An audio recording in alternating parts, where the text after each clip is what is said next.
पहला सवाल है, बोला है कि निम्नांकित कथनों में से सत्य कथन को चुनिए। दोस्तों, आप आंसर देख करके सत्य और असत्य नहीं छाटेंगे। अगर आप अपने सवाल को आसानी से समझ सकते हैं तो समझ लीजिए। समझने के बाद इस प्रकार का कितने भी सवाल आए आप आसानी से कर पाएंगे। अगर आप आंसर देख करके सत्य सत्य छाट देते हैं तो इससे आपका कोई फ़ायदा होने वाला नहीं है। सो फ्रेंड्स, इस वीडियो को पूरा ज़रूर देखिएगा। पहला सवाल बोला है कि 2/-5 गुणा -3/4 है बराबर -3/4 गुणे 2/-5। यानी कि पहले समझिएगा, इस साइड क्या है, 2/-5 है गुणा -3/4 है। ये क्या है, दोनों गुणा में है। सेम इसी प्रकार से यहाँ पे क्या है, -3/4 है गुणा 2/-5। यानी कि जो इस साइड है वही वाला इस साइड भी है, लेकिन सिर्फ साइड चेंज है। यानी कि 2/5 पहले था, इधर क्या है 3/4 पहले है। इस प्रकार से एक ही चीज़ तो दोनों तरफ है, लेकिन क्या है, सिर्फ साइड चेंज है। तो दोस्तों, आप जानते हैं कि गुणा में साइड चेंज होने से कोई फ़र्क पड़ता नहीं है, आपका सेम टू सेम आंसर उतना ही आता है। जैसे कि अगर आप 2 का गुणा 3 में करेंगे तो कितना होगा, 2 3 6। अगर 3 का गुणा 2 से करते हैं तो क्या आपका 7 हो जाएगा? नहीं, 3 दूना 6 ही होता है। इस प्रकार से गुणा में अगर कहीं भी साइड चेंज कर लेते हैं तो आपके गुणनफल में कोई फर्क नहीं पड़ेगा। सो फ्रेंड्स, इस प्रकार से ये क्या होगा, इसका हल और इसका हल दोनों का बराबर होगा, इसलिए सत्य है। दूसरा सवाल है कि -2/-3 गुणा 1/5 गुणे -2/7 बराबर -2/-3 गुणे 1/5 गुणे -2/7। इस प्रकार से ये दूसरा सवाल है। अब समझिएगा, यहाँ पे क्या किया है कि इन दोनों को बड़े कोष्टक बंद कर दिया है। यहाँ पे क्या किया है कि इसको छोड़ करके यहाँ पे इन दोनों को बंद किया है। यहाँ देखिए, तो दोस्तों एक बात तो फिक्स है कि ये सभी गुणा में है। अब ध्यान दीजिएगा, यहाँ पे कोष्टक का मतलब ये होता है कि जो बड़ा कोष्टक है इसको पहले हल करना है। यानी कि इसको हल करने के बाद जितना आएगा उसमें गुणा कराएंगे इसका। अब यहाँ पे क्या करना है कि पहले गुणा कराना होगा इन लोग का, जितना आएगा इसके बाद करेंगे इसमें। लेकिन गुणनफल दोनों का सेम ही आएगा, क्योंकि दोनों तरफ सेम चीज़ें हैं। अब समझिएगा आप, यहाँ पे अगर मैं लिख दिया 2 गुणा 3 गुणा 5, इस साइड लिखते हैं 2 गुणा 3 गुणा 5। अगर इसको हम बंद कर दें दो लोग को, यहाँ पे बंद करता हूँ मैं इन दो लोगों को। यहाँ पे क्या हुआ, 3 दूना 6 गुणा 5। यानी कि बड़े कोष्टक को पहले हल करना है, इसको बाद में करना है। यहाँ पे क्या होगा, 2 पहले होगा, 5 3 15, 6 5 30 बराबर 15 दूना 30। इस प्रकार से क्या हुआ, दोनों का हल बराबर आया, इसीलिए ये क्या होगा, दोनों बराबर होगा, क्योंकि दोनों तरफ संख्याएं बराबर हैं। इस तरह से ये क्या हो जाएगा, सत्य हो जाएगा। इसको आप सत्य छांट लेंगे। अगला है, बोला है कि 3/4 और -5/7 का गुणनफल परिमेय संख्या नहीं है। अब ध्यान दीजिएगा, यहाँ क्या बोला है कि 3/4 और -5/7 का गुणनफल परिमेय संख्या नहीं है। अब ध्यान दीजिएगा, बात क्या होता है, बात ये होता है कि परिमेय संख्या किसे बोलते हैं, परिमेय संख्या उसे बोलते हैं जिसे P/Q के रूप में लिखा जा सके। यानी कि जो संख्या को हम लोग अंश और हर के रूप में लिख सकते हैं उससे बोलते हैं परिमेय संख्या। ऐसा ही हम लोग पढ़े हैं 8 में। अब दोस्तों, यहाँ पे क्या बोला है कि 3/4 गुणा -5/7, यानी कि इन दोनों का जो गुणनफल होगा क्या परिमेय संख्या नहीं है, ऐसा बोला है। अब ध्यान दीजिए, 5 3 15 हो गया माइनस में, बटा 7 28।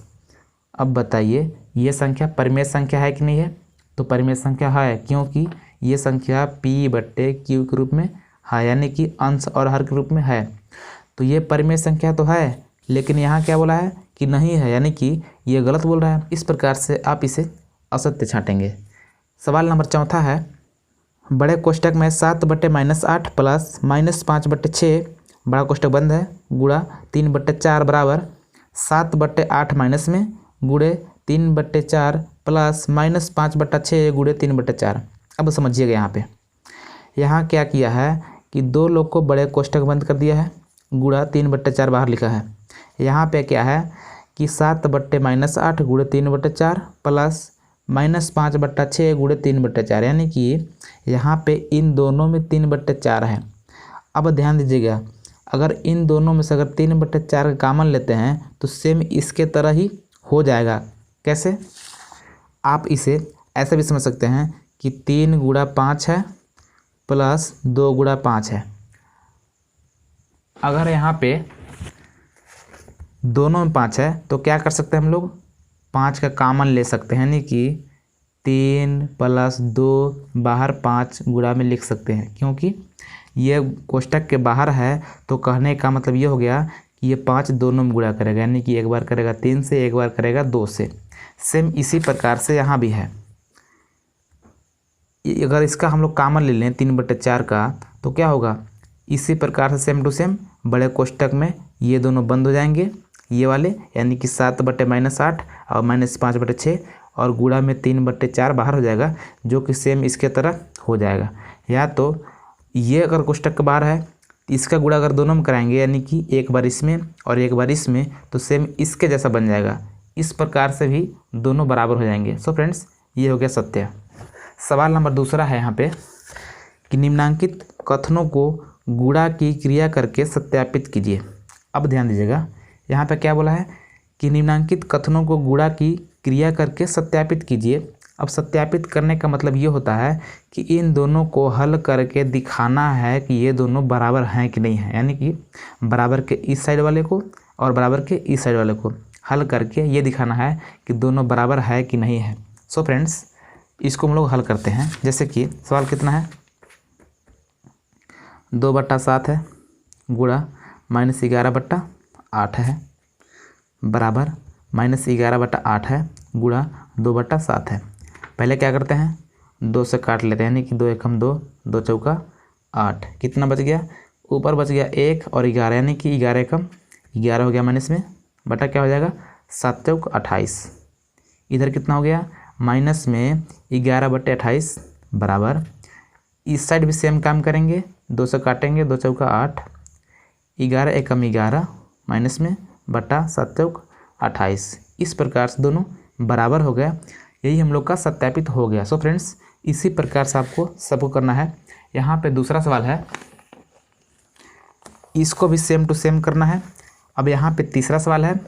सवाल नंबर तीसरा है कि -8/7 गुणा 1/2 गुणे -4/3 बड़ा कोष्टक बंद, यानी कि यहाँ पे क्या किया है कि इन दोनों को बड़े कोष्टक बंद किया है, इस साइड क्या किया है कि इन दोनों को बड़े कोष्टक में बंद कर लिया है।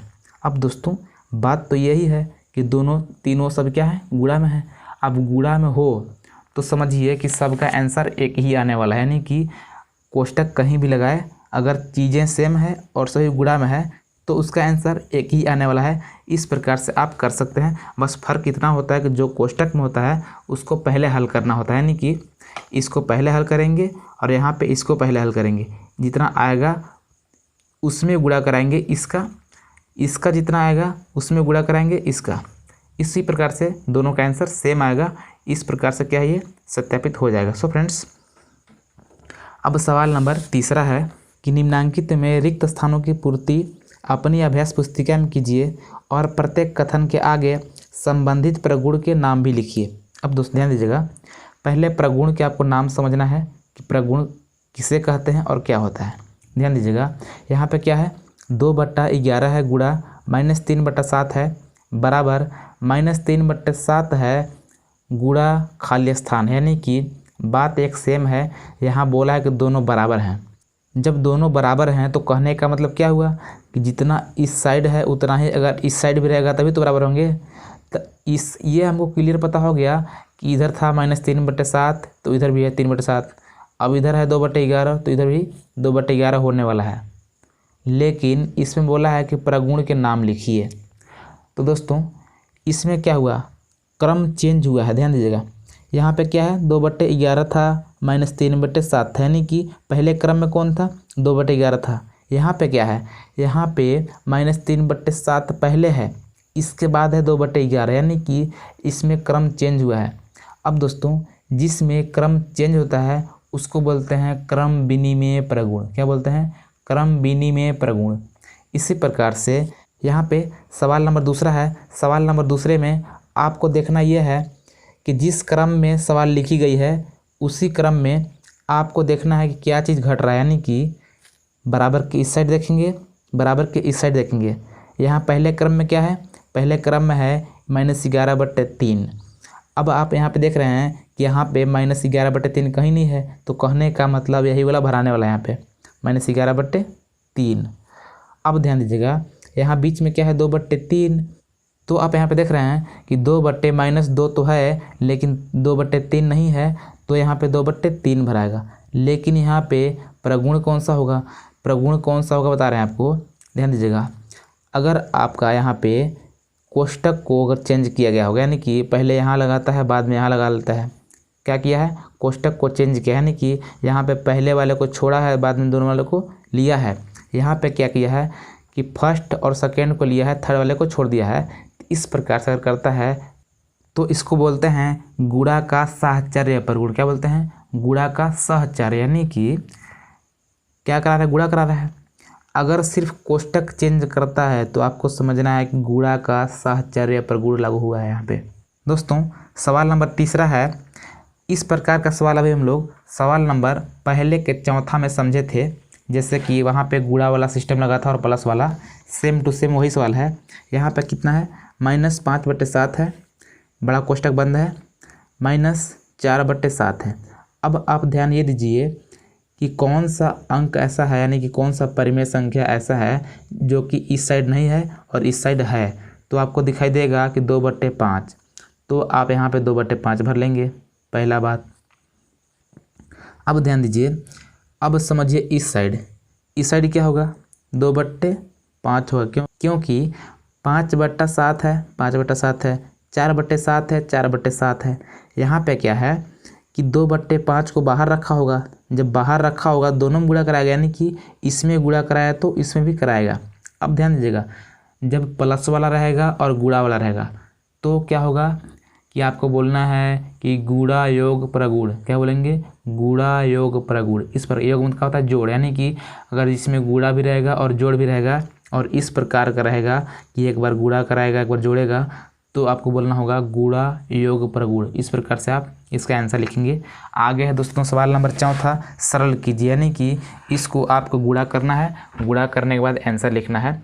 सबसे पहले इसको हम लोग हल करते हैं फर्स्ट में। पहला सवाल कितना है? पहला सवाल है, ध्यान दीजिएगा, इतना ही लगाता हूँ मैं। पहला काम ये करना है आपको कि ये वाला 3 से इसको काट लेना है, तो कितना हो जाएगा? काट लेते हैं हम। 3 एकम 3, 3 त्रिकी 9। इस प्रकार से कितना हो गया? 3 हो जाएगा। बुक में ही करते हैं। अब क्या होगा?